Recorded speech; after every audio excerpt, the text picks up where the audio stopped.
que els espluguins ens han donat avui i ens han donat aquests dies. Segurament l'Espluga FM Ràdio tindrà un regal de Nadal, que és que ben aviat, en les properes setmanes, podrem tornar a les zones del 107.4, podrem tornar a emetre gràcies als 12.891 amb 33 euros que hem recollit en aquest programa especial. Moltíssimes gràcies. Amb aquesta bona notícia acabava el programa especial de l'Espluga FM Ràdio el 6 de desembre, en el qual s'aconseguien els diners mínims necessaris per posar en marxa el centre emissor de l'emissora municipal. El programa va comptar amb una forta implicació de la societat civil que, a banda de participar-hi, va fer importants donacions per poder recuperar els equipaments de l'Espluga FM Ràdio.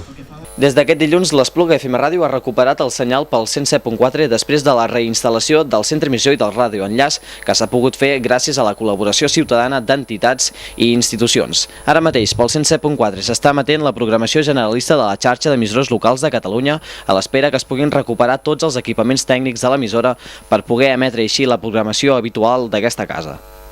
Espero que els programes tornin aquest proper cap de setmana amb una edició especial de l'Hora del Cafè i el Trip Radiofònic. L'equip de l'Espluga FM Ràdio està treballant aquests dies per tornar a la normalitat amb la mateixa força que abans que el 21 d'octubre caigués un llamp als estudis i calcinés la major part dels equipaments. Els programes tornaran a les zones aviat amb l'objectiu de recuperar el servei d'informació de proximitat que des de 1984 ofereix.